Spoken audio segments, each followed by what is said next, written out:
bermain jonggang di tepi kolam, melihat mawar yang sedang mereka. Semoga yang semangat menjawab salam Allah mudahkan untuk pergi ke Mekah. Bismillahirrahmanirrahim. Assalamualaikum warahmatullahi wabarakatuh. Hamdan wa syukran lillah, salatan wa salaman ala rasulillah.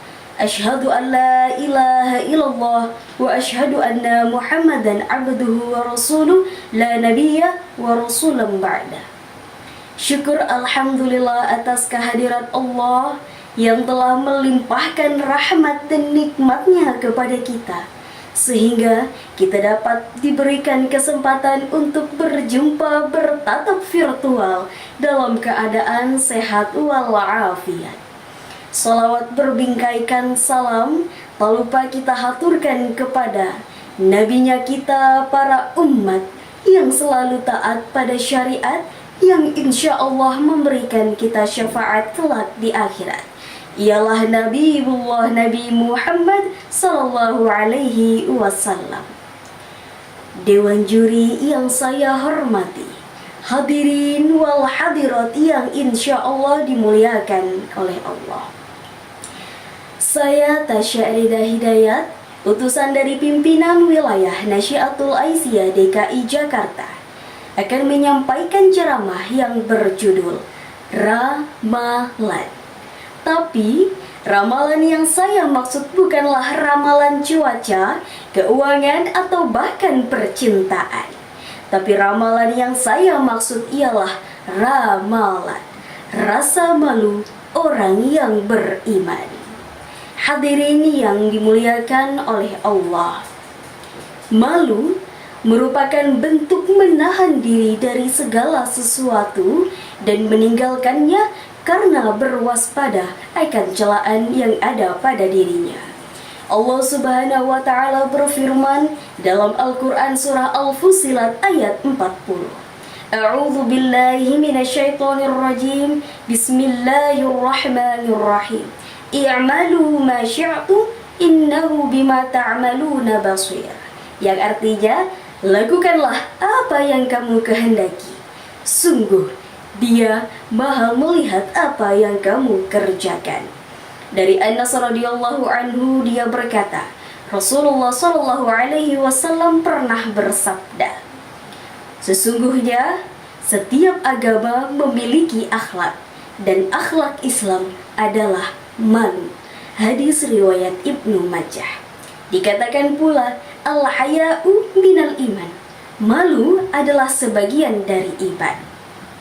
Seseorang dikatakan beriman apabila selaras akan tiga hal, yaitu at-tasdiqu biqalbi wa qaulun bil lisani wa a'malu bil arkan. Iman adalah meyakini di dalam hati, mengucapkan dengan lisan, dan mengamalkan dengan perbuatan. Allah juga menyebutkan ciri-ciri orang yang beriman di dalam Al-Quran surah Al-Anfal ayat 2. Bismillahirrahmanirrahim. Innamal mu'minuna alladhina idza dzukirallahu wajilat qulubuhum. Sesungguhnya orang-orang yang beriman adalah apabila disebutkan namaku, maka gemetarlah hatinya. Wa idza tuliyat 'alaihim ayatuhu zadatuhum iman. Dan ketika dibacakan ayat-ayatnya, bertambah pula keimanan mereka kepadanya. Wa 'ala rabbihim yatawakkalun. Dan hanya kepada Tuhanlah mereka bertawakal. Maka orang yang beriman sudah pasti memiliki rasa malu. Sebab malu adalah sebagian dari iman. Semakin besar keimanan, maka semakin besar pula rasa malu pada diri seseorang. Hadirin wal hadirat yang insya Allah dimuliakan oleh Allah. Malu pada manusia terbagi atas dua hal. Yang pertama malu insani, yaitu malu bawaan lahir yang ada pada diri setiap manusia umumnya. Contohnya, malu ketika muka kumel-kumel, badan gatel-gatel. Malu ketika kentut, ketahuan suaranya berturut-turut. Yang kedua adalah malu imani, yaitu malu yang timbul dari keimanan. Malu ketika melakukan kemaksiatan, malu ketika melupakan atau meninggalkan apa yang menjadi kewajiban.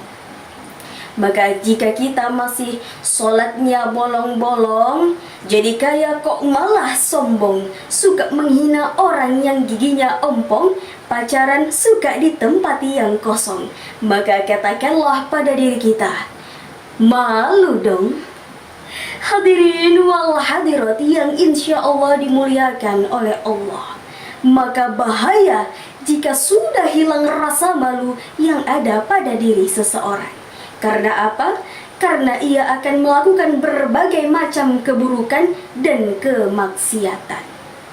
Ibnu Qayyim pernah berkata, hati yang hidup adalah hati yang dihiasi dengan rasa malu. Maka dari itu, hadirin wal hadirat, di bulan Ramadan ini, bulan yang penuh berkah, bulan yang dimana kebaikan dilipat gandakan, bulan di mana Al-Quran diturunkan, maka malu dan rugi ketika ibadah kita tidak meningkat. Malu dan rugi ketika membaca Al-Quran tidak banyak dan tidak diperkuat. Malu dan rugi ketika harta hanya dipendam sendiri tanpa disedekahi. Semoga kita termasuk dalam golongan orang-orang yang beruntung. Hadirin wal hadirat yang insya Allah dimuliakan oleh Allah. Cukup sekian yang dapat saya sampaikan. Mohon maaf atas segala kekurangan. Unzur ma qala wa la tanzur man qala. Syukran katsiran ala ikhtiba minkum. Thumma assalamu alaikum warahmatullahi wabarakatuh.